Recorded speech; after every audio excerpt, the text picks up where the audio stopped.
ಆತ್ಮೀಯ ವಿದ್ಯಾರ್ಥಿಗಳೇ, 10ನೇ ತರಗತಿಯ ವಿಜ್ಞಾನ ವಿಷಯದ ಅಧ್ಯಾಯ 12 ವಿದ್ಯುತ್ ಪ್ರವಾಹದ ಕಾಂತೀಯ ಪರಿಣಾಮಗಳು ಅಧ್ಯಾಯದ ರಿವಿಷನ್.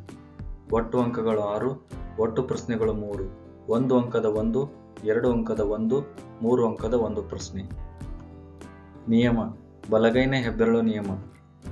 ನಿಮ್ಮ ಬಲಗೈನಲ್ಲಿ ವಿದ್ಯುತ್ ಪ್ರವಹಿಸುತ್ತಿರುವ ನೇರವಾದ ಒಂದು ವಾಹಕವನ್ನು ಹಿಡಿದಿರುವಿರಿ ಎಂದು ಭಾವಿಸಿ. ಆಗ ಹೆಬ್ಬೆರಳು ವಿದ್ಯುತ್ ಪ್ರವಾಹದ ದಿಕ್ಕನ್ನು, ಉಳಿದ ಬೆರಳುಗಳು ಕಾಂತಕ್ಷೇತ್ರದ ಕಾಂತೀಯ ಬಲ ರೇಖೆಗಳ ದಿಕ್ಕನ್ನು ಸೂಚಿಸುತ್ತವೆ. ಫ್ಲೆಮಿಂಗನ ಎಡಗೈ ನಿಯಮ. ಎಡಗೈನ ಹೆಬ್ಬೆರಳು, ತೋರು ಬೆರಳು, ಮಧ್ಯದ ಬೆರಳುಗಳು ಪರಸ್ಪರ ಲಂಬವಾಗಿರುವಂತೆ ಹೊಂದಿಸಿದಾಗ ತೋರು ಬೆರಳು ಕಾಂತಕ್ಷೇತ್ರದ ದಿಕ್ಕನ್ನು, ಮಧ್ಯದ ಬೆರಳು ವಿದ್ಯುತ್ ಪ್ರವಾಹದ ದಿಕ್ಕನ್ನು ಹಾಗೂ ಹೆಬ್ಬೆರಳು ವಾಹಕದ ಮೇಲೆ ವರ್ತಿಸುವ ಚಲನೆಯ ಅಥವಾ ಬಲದ ದಿಕ್ಕನ್ನು ಸೂಚಿಸುತ್ತದೆ. ಅನ್ವಯ: ಮೋಟಾರ್ನಲ್ಲಿ ಕಾಂತೀಯ ಬಲ ರೇಖೆಗಳ ಗುಣಲಕ್ಷಣಗಳನ್ನು ಪಟ್ಟಿ ಮಾಡುವುದು. ಕಾಂತೀಯ ಬಲ ರೇಖೆಗಳು ಉತ್ತರ ಧ್ರುವದಲ್ಲಿ ಉತ್ಸರ್ಜಿತವಾಗಿ ದಕ್ಷಿಣ ಧ್ರುವದಲ್ಲಿ ವಿಲೀನಗೊಳ್ಳುತ್ತವೆ. ಆದರೆ ಕಾಂತೀಯ ಒಳಭಾಗದಲ್ಲಿ ದಕ್ಷಿಣ ಧ್ರುವದಲ್ಲಿ ಉತ್ಸರ್ಜಿತವಾಗಿ ಉತ್ತರ ಧ್ರುವದಲ್ಲಿ ವಿಲೀನಗೊಳ್ಳುತ್ತವೆ. ಆದ್ದರಿಂದ ಕಾಂತೀಯ ಬಲ ರೇಖೆಗಳು ಆವೃತ್ತ ಜಾಲಗಳಾಗಿವೆ. ಕಾಂತೀಯ ಬಲ ರೇಖೆಗಳ ಸಾಂದ್ರತೆ ಹೆಚ್ಚಾದಲ್ಲಿ ಕಾಂತಕ್ಷೇತ್ರದ ಬಲವು ಹೆಚ್ಚಾಗುತ್ತದೆ. ಯಾವುದೇ ಎರಡು ಕಾಂತೀಯ ಬಲ ರೇಖೆಗಳು ಒಂದನ್ನೊಂದು ಛೇದಿಸುವುದಿಲ್ಲ. ಒಂದು ವೇಳೆ ಛೇದಿಸಿದರೆ ಛೇದಿಸುವ ಬಿಂದುವಿನಲ್ಲಿ ದಿಕ್ಸೂಚಿಯ ಸೂಜಿಯು ಎರಡೂ ದಿಕ್ಕುಗಳತ್ತ ನಿರ್ದೇಶಿಸುತ್ತದೆ, ಆದರೆ ಇದು ವಾಸ್ತವದಲ್ಲಿ ಸಂಭವವಿಲ್ಲ. ವಿದ್ಯುತ್ ವಾಹಕವು ನೇರವಾಗಿದ್ದಾಗ ಕಾಂತೀಯ ಬಲ ರೇಖೆಗಳ ಆಕಾರ ವೃತ್ತಾಕಾರ, ಸುರುಳಿಯಾಕಾರ. ವಾಸ್ತವವಾಗಿ ವಿದ್ಯುತ್ ಪ್ರವಾಹ ಹೆಚ್ಚಾದರೆ ವಿಚಲನೆ ಕೂಡ ಹೆಚ್ಚಾಗುತ್ತದೆ. ಒಂದು ತಂತಿಯ ಮೂಲಕ ಹರಿಯುವ ವಿದ್ಯುತ್ತನ್ನು ಹೆಚ್ಚಿಸಿದಾಗ ನಿರ್ದಿಷ್ಟ ಬಿಂದುವಿನಲ್ಲಿ ಉತ್ಪತ್ತಿಯಾಗುವ ಕಾಂತಕ್ಷೇತ್ರದ ಪ್ರಮಾಣವು ಹೆಚ್ಚಾಗುತ್ತದೆ. ವಾಹಕದಲ್ಲಿ ಪ್ರವಹಿಸುತ್ತಿರುವ ವಿದ್ಯುತ್ ಪ್ರವಾಹದಿಂದ ಉಂಟಾಗುವ ಕಾಂತಕ್ಷೇತ್ರವು ವಾಹಕದಿಂದ ದೂರವಾದಂತೆಲ್ಲ ಕ್ಷೀಣಿಸುತ್ತಾ ಹೋಗುತ್ತದೆ.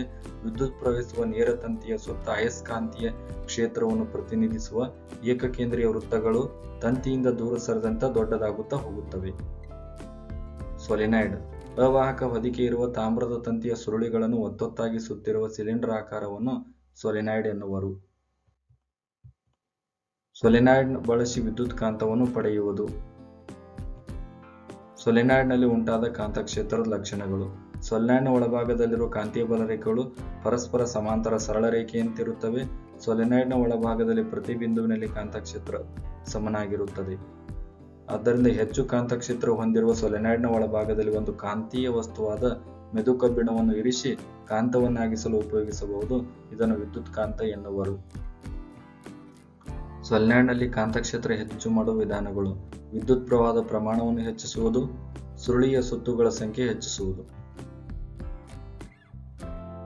ಗೃಹ ಬಳಕೆ ವಿದ್ಯುತ್ ಮಂಡಲ: ಕೆಂಪು ಅವಾಹಕ ತಂತಿ ಸಜೀವ ಧನಾತ್ಮಕ, ಕಪ್ಪು ಅವಾಹಕ ತಂತಿ ತಟಸ್ಥ ಋಣಾತ್ಮಕ, ಹಸಿರು ವಾಹಕ ತಂತಿ ಭೂಸಂಪರ್ಕ ತಂತಿ. ಕಾರ್ಯ: ವಾಹಕದಲ್ಲಿ ಅಧಿಕ ವಿಭವಾಂತರವನ್ನು ನಿಯಂತ್ರಿಸುತ್ತದೆ. ಲೋಹದ ಮೇಲ್ಮೈ ಹೊಂದಿರುವ ಉಪಕರಣಕ್ಕೆ ಯಾವುದೇ ರೀತಿ ವಿದ್ಯುತ್ ಸೋರಿಕೆ ಉಂಟಾದಲ್ಲಿ ಅದರ ವಿಭವಾಂತರವನ್ನು ಭೂಮಿಯ ವಿಭವಾಂತರಕ್ಕೆ ಸಮನಾಗಿಸುತ್ತದೆ. ಇದರಿಂದ ಬಳಕೆದಾರರಿಗೆ ತೀವ್ರ ವಿದ್ಯುತ್ ಆಘಾತವಾಗುವುದಿಲ್ಲ. ನಮ್ಮ ದೇಶದಲ್ಲಿ ಈ ತಂತಿಗಳ ನಡುವಿನ ವಿಭವಾಂತರ 220 ವೋಲ್ಟ್ ಆಗಿದೆ. ರುಸ್ಸೋ ಮಂಡಲದ ಅರ್ಥ ಕಾರಣ ತೆಗೆದುಕೊಳ್ಳಬೇಕಾದ ಎಚ್ಚರಿಕೆ. ಸಜೀವ ತಂತಿ ಮತ್ತು ತಟಸ್ಥ ತಂತಿಗಳು ಎರಡೂ ನೇರ ಸಂಪರ್ಕಕ್ಕೆ ಬಂದಾಗ ಓವರ್ಲೋಡ್ ಉಂಟಾಗುತ್ತದೆ. ಓವರ್ಲೋಡ್ ಉಂಟಾದ ಸನ್ನಿವೇಶದಲ್ಲಿ ತಕ್ಷಣ ವಿದ್ಯುತ್ ಪ್ರವಾಹ ಹೆಚ್ಚಾದರೆ ಇದನ್ನು ರುಸ್ಸೋ ಮಂಡಲ ಎನ್ನುವರು. ಓವರ್ಲೋಡ್ ಅರ್ಥ ಕಾರಣಗಳು ತೆಗೆದುಕೊಳ್ಳಬೇಕಾದ ಎಚ್ಚರಿಕೆ. ಸಜೀವ ತಂತಿ ಮತ್ತು ತಟಸ್ಥ ತಂತಿ ಎರಡೂ ನೇರ ಸಂಪರ್ಕಕ್ಕೆ ಬಂದಾಗ ಓವರ್ಲೋಡ್ ಉಂಟಾಗುತ್ತದೆ. ಓವರ್ಲೋಡ್ ಉಂಟಾಗಲು ಕಾರಣಗಳು: ವೋಲ್ಟೇಜ್ನ ಅಥವಾ ವಿಭವಾಂತರದ ಆಕಸ್ಮಿಕ ಹೆಚ್ಚಳದಿಂದ ಓವರ್ಲೋಡ್ ಉಂಟಾಗುತ್ತದೆ. ಕೆಲವು ಸಂದರ್ಭಗಳಲ್ಲಿ ಹಲವು ಉಪಕರಣಗಳನ್ನು ಒಂದೇ ಸಾಕೆಟ್ಗೆ ಜೋಡಿಸುವುದರಿಂದ ಓವರ್ಲೋಡ್ ಉಂಟಾಗುತ್ತದೆ. ಸಜೀವ ತಂತಿ ಮತ್ತು ತಟಸ್ಥ ತಂತಿಗಳು ಎರಡೂ ನೇರ ಸಂಪರ್ಕಕ್ಕೆ ಬಂದಾಗ ಓವರ್ಲೋಡ್ ಉಂಟಾಗುತ್ತದೆ. ಭೂಸಂಪರ್ಕ ತಂತಿಯ ಕಾರ್ಯ ಮತ್ತು ಉಪಯೋಗ. ಭೂಸಂಪರ್ಕ ತಂತಿ ವಾಹಕದಲ್ಲಿ ಅಧಿಕ ವಿಭವಾಂತರವನ್ನು ನಿಯಂತ್ರಿಸುತ್ತದೆ. ಲೋಹದ ಮೇಲ್ಮೈ ಹೊಂದಿರುವ ಉಪಕರಣಕ್ಕೆ ಯಾವುದೇ ರೀತಿಯ ವಿದ್ಯುತ್ ಸೋರಿಕೆ ಉಂಟಾದಲ್ಲಿ ಅದರ ವಿಭವಾಂತರವನ್ನು ಭೂಮಿಯ ವಿಭವಾಂತರಕ್ಕೆ ಸಮನಾಗಿಸುತ್ತದೆ. ಲೋಹದ ಮೇಲ್ಮೈ ಹೊಂದಿರುವ ಉಪಕರಣಕ್ಕೆ ಯಾವುದೇ ರೀತಿಯ ವಿದ್ಯುತ್ ಸೋರಿಕೆ ಉಂಟಾದಲ್ಲಿ ಅದರ ವಿಭವಾಂತರವನ್ನು ಭೂಮಿಯ ವಿಭವಾಂತರಕ್ಕೆ ಸಮನಾಗಿಸುತ್ತದೆ. ಇದರಿಂದ ಬಳಕೆದಾರರಿಗೆ ತೀವ್ರ ವಿದ್ಯುತ್ ಆಘಾತವಾಗುವುದಿಲ್ಲ. ಫ್ಯೂಸ್ನಲ್ಲಿ ಬಳಸುವ ತಂತಿ ಮತ್ತು ಅದರ ಸ್ವಭಾವ ಮತ್ತು ಫ್ಯೂಸ್ನ ಕಾರ್ಯ. ಹೆಚ್ಚಾದ ವಿದ್ಯುತ್ ಪ್ರವಾಹ ನಿಯಂತ್ರಿಸುವ ಮೂಲಕ ಉಂಟಾದ ಹಾನಿಯಿಂದ ತಡೆಯುತ್ತದೆ. ಹೆಚ್ಚಾದ ತಾಪವು ಫ್ಯೂಸ್ನ ತಂತಿಯನ್ನು ಕರಗಿಸುತ್ತದೆ. ಇದರಿಂದಾಗಿ ಮಂಡಲದಲ್ಲಿನ ಸಂಪರ್ಕ ಕಡಿತಗೊಂಡು ವಿದ್ಯುತ್ ಪ್ರವಾಹ ನಿಂತು ಹೋಗುತ್ತದೆ. ಚಟುವಟಿಕೆ: ದಂಡಕಾಂತದ ಸುತ್ತ ಕಾಂತೀಯ ಬಲರೇಖೆಗಳನ್ನು ಗುರುತಿಸುವುದು. ಡ್ರಾಯಿಂಗ್ ಹಾಳೆಯ ಮೇಲೆ ದಂಡಕಾಂತವನ್ನು ಇರಿಸಿ ನಂತರ ಅದರ ಉತ್ತರ ಧ್ರುವದ ಬಳಿ ದಿಕ್ಸೂಚಿಯನ್ನು ಇರಿಸಿ ದಿಕ್ಸೂಚಿಯ ಎರಡು ತುದಿಗಳನ್ನು ಗುರುತು ಮಾಡಬೇಕು. ನಂತರ ದಿಕ್ಸೂಚಿಯ ಉತ್ತರ ತುದಿಯಲ್ಲಿ ಗುರುತು ಮಾಡಿರುವ ಬಿಂದುವಿನಲ್ಲಿ ದಿಕ್ಸೂಚಿಯ ದಕ್ಷಿಣ ತುದಿ ಬರುವಂತೆ ಇರಿಸಿ ಪುನಃ ತುದಿಗಳನ್ನು ಗುರುತಿಸಬೇಕು. ಇದೇ ರೀತಿ ಪುನರಾವರ್ತಿಸುತ್ತಾ ಹೋದಂತೆ ದಿಕ್ಸೂಚಿಯ ಉತ್ತರ ತುದಿಯು ದಂಡಕಾಂತದ ದಕ್ಷಿಣ ತುದಿಗೆ ಸೇರುತ್ತದೆ. ಗುರುತು ಮಾಡಿದ ಬಿಂದುಗಳನ್ನು ಸೇರಿಸಿ ಈ ರೇಖೆಯೇ ಕಾಂತೀಯ ಬಲರೇಖೆ. ಇದನ್ನು ಕಾಂತದ ಇನ್ನೊಂದು ಬದಿಯ ಅಥವಾ ಭಿನ್ನ ಸ್ಥಾನಗಳಲ್ಲಿಟ್ಟು ಪುನರಾವರ್ತಿಸಿದಾಗ ಬಲರೇಖೆಗಳ ಆವೃತ ಜಾಲ ಉಂಟಾಗುತ್ತದೆ. ಚಿತ್ರಗಳು: ನೇರವಾದ ವಾಹಕದಲ್ಲಿ ಪ್ರವಹಿಸುತ್ತಿರುವ ವಿದ್ಯುತ್ತಿನಿಂದ ಉಂಟಾದ ಕಾಂತಕ್ಷೇತ್ರ. ವಿದ್ಯುತ್ ಪ್ರವಾಹವಿರುವ ವಾಹಕವನ್ನು ಕಾಂತಕ್ಷೇತ್ರದಲ್ಲಿ ಇರಿಸಿದಾಗ ಅದು ಬಲವನ್ನು ಅನುಭವಿಸುತ್ತದೆ ಎಂದು ತೋರಿಸುವ ಪ್ರಯೋಗವನ್ನು ವಿವರಿಸಿ. ಅಲ್ಯೂಮಿನಿಯಂನ ಒಂದು ಚಿಕ್ಕ ಸಲಾಕೆಯನ್ನು ಎರಡು ವಾಹಕ ತಂತಿಗಳ ಸಹಾಯದಿಂದ ನೇತು ಹಾಕಿ ಒಂದು ಶಕ್ತಿಯುತ ಕುದುರೆಲಾಳಾಕಾರದ ಕಾಂತವನ್ನು ತೆಗೆದುಕೊಂಡು ಅದರ ಕಾಂತಕ್ಷೇತ್ರವು ಮೇಲ್ಮುಖವಾಗಿ ಆ ಎರಡು ಧ್ರುವಗಳ ನಡುವೆ ಚಿಕ್ಕ ಸಲಾಕೆ ಇರುವಂತೆ ಇರಿಸಬೇಕು.